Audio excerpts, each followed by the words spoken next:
लोग कहते हैं भक्ति करनी बड़ी मुश्किल है, लेकिन भक्ति करो तो बाकी संसार के काम आसान हो जाते हैं, क्योंकि ठाकुर जी का आशीर्वाद मिल जाता है। जैसे कि तिल से तेल निकलता है, पत्थरों से तेल निकलता है। अगर आपको आनंद लाना है तो भगवत गीता को आपको समझना पड़ेगा। इसमें 700 श्लोक है, अगर एक श्लोक भी अगर आपने समझ लिया तो आपका जीवन धन्य हो सकता है। गीता का संदेश भगवान ने अर्जुन को नहीं दिया, अर्जुन को माध्यम बना करके पूरे विश्व को दिया है। और सिर्फ श्लोक पढ़ने से नहीं होगा, श्लोकों के अर्थ जानने से, कैसे व्यवहारिक रूप से उसको जीवन में हम उतार सकते हैं जी। तो इस तरीके से अगर संस्कार दिए जाएं बच्चों को, निश्चित रूप से युवा लोग पालन करेंगे, क्यों पालन नहीं करेंगे। हेलो जी, राम राम शाह, मैं पंकज जलको पर थारो बहुत बहुत स्वागत है। सबसे पहले तो सारा दर्शकों ने गीता जयंती की हार्दिक बधाई एंड शुभकामनाएं। फिलहाल मैं मौजूद हूँ झुंझुनू का माँ इस्कॉन मंदिर के आगे। आज ही के दिन बताया जा है कि भगवान श्री कृष्ण गीता को ज्ञान हो, गीता को जो सार हो वो अर्जुन दियो हो। तो पूरे कुछ प्रोग्राम चल रहे हैं, भजन कीर्तन हो रहे ही, हमें सुनाऊंगा, आनंद लो भजना का। जो पूरा अतिथि आए ना ही के कुछ प्रोग्राम है, हमें मिलाऊंगा, दर्शन कराऊंगा। वीडियो में लास्ट तक बने रहना, शेयर जरूर कर देना है। जय श्री कृष्ण। आपने साथ फिलहाल मौजूद ही चेयरमैन साहब अनु व्यापार जानने की कोशिश करांगा, बातचीत करांगा। राम राम जी। हाँ जी, जय श्री कृष्णा। की प्रोग्राम आज इस्कॉन मंदिर में तो उत्साह है, तो खुशी को माहौल जो बन रहे है, के कुछ प्रोग्राम आज रखे हुए हैं। ये अपने आज गीता एकादशी का प्रोग्राम है। इसके ऊपर अपने पूरे देश से, अपने हर कोने से आदमी आए हुए हैं, जिसमें अपना आहुति लगेगी।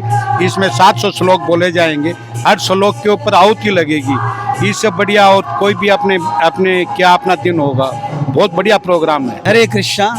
हम लोग जो झुंझुनू इस्कॉन मंदिर जो निर्माणाधीन है, उसमें जो भगवान ने जो मोक्षा एकादशी के दिन कुरुक्षेत्र में जो अर्जुन को जो ज्ञान दिया था, उस पूरा ज्ञान आज हम लोग यहाँ झुंझुनू वासियों के लिए यहाँ पे सेम वही ज्ञान जो भगवान ने दिया, जैसे भगवान ने बोला था यथारूप हम लोग यहाँ पे उसको प्रस्तुत करवा रहे हैं। और सारे सब मिलके उसके लिए बड़ा भव्य प्रोग्राम रखा।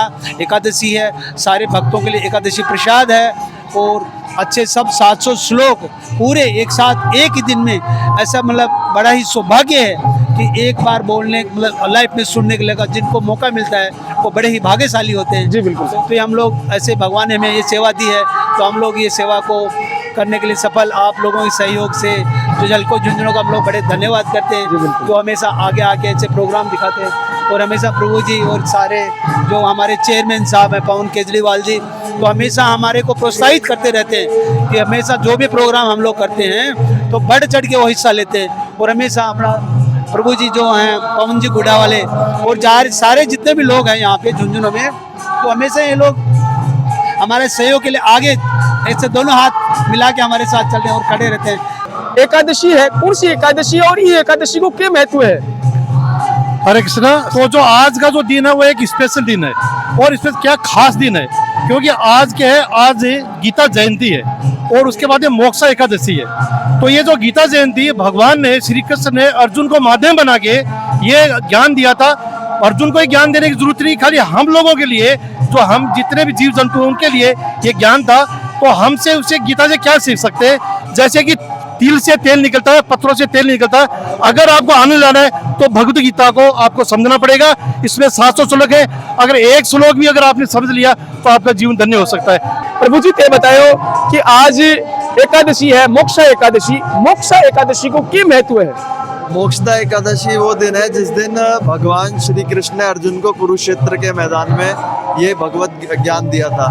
लेकिन ये ज्ञान 5000 साल पहले दिया था, और हालांकि भारत की भूमि में दिया गया था, लेकिन फिर भी भारतवासी पाश्चात्य सभ्यता से इतने प्रभावित हो गए कि थोड़ा वो भी भटकते जा रहे थे। लेकिन फिर आए ऐसे महान संत श्री कृष्ण कृपा मूर्ति ऐसी भक्ति वेदांत स्वामी प्रभुपाद जी। शिला प्रभुपाद जी ने जो ज्ञान हम लोग खुद भारतीय लोग भूल चुके थे, और विदेशी लोगों का तो क्या ही कहना, वो तो बिल्कुल भटके हुए लोग थे। शिला प्रभुपाद जी 69 साल की यानी कि 69 साल की उम्र में वृद्धावस्था में पानी के जहाज में बैठ के 2 महीने की यात्रा करके अमेरिका गए और विदेशियों को सबसे पहले भक्त बनाया और भगवत गीता का ज्ञान उनको सिखाया। और न्यूयॉर्क में अंतर्राष्ट्रीय कृष्ण भावनामृत संघ इस्कॉन का पहला जो केंद्र है, न्यूयॉर्क के बिल्कुल केंद्र में, जो कि माया का गढ़ है, जहाँ पे सब तरह के गलत कार्य होते हैं, वहाँ पे पहला सेंटर बनाया और वो सेंटर विस्तारित होते होते होते होते पूरे विश्व भर में भेजा और आज झुंझुनू में हम लोग देख रहे हैं। तो वो शिला कृष्ण कृपा मूर्ति ऐसी भक्तिवेदांत स्वामी प्रभुपाद जी है, उनकी कृपा से ये इस्कॉन जो है झुंझुनू में इधर आया है, उनके हम लोग आभारी हैं। बिल्कुल जी। बात करें आप भक्ति की, तो एक चीज लोगों के दिमाग में रहे भक्ति के बारे में कि या तो कर्म करो या फिर भक्ति करो, दोनों काम एक साथ को नहीं हो सके। या तो सब कुछ छोड़ के मोह माया घर त्याग परिवार त्याग करके भक्ति में लाग जाओ, या फिर देखिए खाली कर्म करांगा तो आदमी माया जाल में फंसो रहेगो, भक्ति को नहीं हो पाओगी। इसके बारे में थारो क्या कहना है? मैं पेशे से डॉक्टर हूँ। दिल्ली में मैंने सेवा की, 12 साल प्रैक्टिस किया हूँ। उसके बाद मैं कम से कम 20 साल नौकरी किया हूँ रिटायरमेंट के बाद में। अभी देखिए आपके सामने आपके नगर में आप लोगों को तोहफा देने के लिए राम अवतार जी अग्रवाल मेरे साथ हैं, ठीक है, और पवन केजरीवाल जी जिन्होंने भूमि दी है ना, पहले लोग जिन्होंने मेरा संबल बना, और इन लोगों ने मेरी बाजू पकड़ी और मंदिर निर्माण चल रहा है। मैं अस्पताल भी चला रहा हूँ, मंदिर की सेवा भी कर रहा हूँ। आप दुबई में नौकरी करते हैं, अभी यहाँ आए हुए हैं राधा मदन मोहन जी और मधुसूदन जी, जिनकी कल की फ्लाइट है, वापस जा रहे हैं। तो ये सब एक सोची हुई पुरानी बात है। नए युग के अंदर जो है ना, भगवान को भक्ति भी पहले करनी चाहिए, बाद में सारा काम बहुत आसान हो जाता है। लोग कहते हैं भक्ति करनी बड़ी मुश्किल है, लेकिन भक्ति करो तो बाकी संसार के काम आसान हो जाते हैं, क्योंकि ठाकुर जी का आशीर्वाद मिल जाता है। लेकिन संसार के काम में उलझा ठाकुर की भक्ति करे तो 84 के जेल खाने में बार बार आता जाता रहे और तंग होता रहता है ना। आप इस बारे में मेरे से बड़ा उदाहरण आपके सामने कोई और नहीं हो सकता। हरे कृष्णा। सबसे पहले तो मैं थारो परिचय जानना चाहूंगा। सबसे पहले तो मोक्ष एकादशी गीता जयंती की सबको शुभकामनाएं, ढेर सारी बिल्कुल साहब। मेरा नाम रामोता अग्रवाल है, छावनी बाजार में दुकान है। आज क्या है, यहाँ पे गीता जयंती के दिन बहुत बड़ी हवन पूजा होगी। तो शहरवासियों सभी को ये कहना चाहता हूँ, जो भी आए वो आए और हवन में अपना सहयोग दे, आहुति देने की कोशिश करे, जो एक बहुत बड़ा पुण्य का काम है। ये बहुत ही आनंद का विषय है कि जो अंतर्राष्ट्रीय कृष्ण भावनामृत संघ है, वो जो अंतर्राष्ट्रीय स्तर पर, न केवल भारतवर्ष में बल्कि अंतर्राष्ट्रीय स्तर पर जो कृष्ण भक्ति का प्रचार कर रहे हैं, और उसमें से भी जो गीता का विशेष ज्ञान है उसको जन जन तक पहुंचाने का जो संकल्प है, ये झुंझुनू के इस पावन भूमि से, यहाँ से होकर पूरे झुंझुनू में ये जो है वो चीज़ें जाएगी। तो इसमें यहाँ के जितने भी निवासी हैं, उनको उत्साहपूर्वक, जो भी सनातन धर्म को बहुत ही हृदय से स्वीकार करते हैं, उनको चाहिए कि वे आए, इसमें पार्टिसिपेट करें, इनमें भाग ले, और ना केवल वो भगवान के अतिशय प्रिय बने, बल्कि जो भी अन्य दूसरे भी जो लोग हैं उनको भी इसमें आमंत्रण करने के लिए प्रेरित करें। और जैसे कि भगवत गीता में भी स्वयं भगवान बताते हैं कि यदेदाम च इदम धर्मयम संबद आवयो ज्ञान यज्ञ न तेन इष्टामी सात इति में मति। हाँ हे अर्जुन, मेरा यह मत है कि जो भी गीता का अध्ययन करता है, श्रवण करता है, वो अपनी बुद्धि के द्वारा, ज्ञान के द्वारा मेरा पूजन करता है। और इस तरह से जो गीता का ज्ञान है वो जन जन तक पहुंचाने के लिए अभी इस्कॉन झुंझुनू जो है इस पर तत्पर है। तो आप लोगों का यहाँ पे स्वागत है, आप लोग का हार्दिक अभिनंदन है, आप लोग आइए। यूथ फोरम का जो का डायरेक्टर ही प्रभु जी मैं अपने साथ मौजूद ही अणु भी बात करांगा, जानने की कोशिश करांगा। हरे कृष्णा। हरे कृष्ण। प्रभु जी, आज जो प्रोग्राम रखे गए है, आज ही के दिन बताया जाए कि प्रभु श्री कृष्ण जी हाँ जो गीता को सार वो लोगों तक पहुँचायो हो, कि कहना चाहोगा, क्या बताना चाहोगा? तो आज का दिन बहुत महत्वपूर्ण है, मोक्षदा एकादशी का दिन।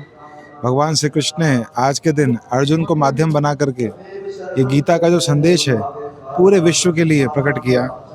गीता का संदेश भगवान ने अर्जुन को नहीं दिया, अर्जुन को माध्यम बना करके पूरे विश्व को दिया है, पूरे विश्व के कल्याण के लिए। जैसे एक पिता संसार से जाने से पहले अपने पुत्रों के लिए विरासत छोड़ के जाता है, जिससे वो सुखपूर्वक, शांतिपूर्वक रह सके, वैसे ही परम भगवान अपने सारे अंशों के लिए इस कलयुग में देखते हैं कि घोर समय आने वाला है, तो उनके लिए ये अद्भुत विरासत छोड़ के जाते हैं, जिसके ज्ञान के अनुसार जीवन जीने से उनके अंश बहुत आनंद से ये जीवन व्यतीत कर सकते हैं। आज आप युवा पीढ़ी की बात करें तो युवा पीढ़ी कड़े कड़े धर्म ने छोड़ के और एक अलग पथ पर जा रहे है, गलत डायरेक्शन में वो जा रहे है। क्या कहना चाहोगा, क्या मैसेज देना चाहोगा युवा पीढ़ी? निश्चित रूप से युवा को तो मार्गदर्शन चाहिए, तो युवाओं को जो मार्गदर्शन दिया जाएगा, जिस प्रकार का दिया जाएगा, वो उस प्रकार से आगे बढ़ेंगे। तो युवाओं के साथ साथ जो युवाओं के परिजन हैं, उन लोगों को ही भगवत गीता के संदेश को स्वीकार करना पड़ेगा। और तब और जब वो बचपन से युवाओं को ऐसी संस्कारों से पिरोएंगे जैसे यहाँ पर किया जा रहा है, कई सारे बच्चे यहाँ आकर के भगवत गीता का पाठ पढ़ रहे हैं, और सिर्फ श्लोक पढ़ने से नहीं होगा, श्लोकों के अर्थ जानने से कैसे व्यवहारिक रूप से उसको जीवन में हम उतार सकते हैं। जी बिल्कुल। तो इस तरीके से अगर संस्कार दिए जाएं बच्चों को तो निश्चित रूप से युवा लोग पालन करेंगे, क्यों पालन नहीं करेंगे। एकादशी के दिन जो इस्कॉन मंदिर है इकमा महोत्सव जो है चाल रहा है, हवन जो है वो चाल रहा है, आहुतियाँ दी जा रही हैं। जब आज ही के दिन भगवान श्री कृष्ण अर्जुन जी के माध्यम समस्त चराचर ने गीता जी को सार हो, गीता जी को जो अर्थ हो वो समझाए हो। आप दूर आके देखियो, दर्शन कर मिला, काफ़ी उत्सव को माहौल जो है वो बढ़ रहे हो। थारी की राय हमारे कमेंट बॉक्स में ज़रूर बताओ। फिर मिलेंगे एक नए अपडेट के साथ, तब तक के लिए राम राम।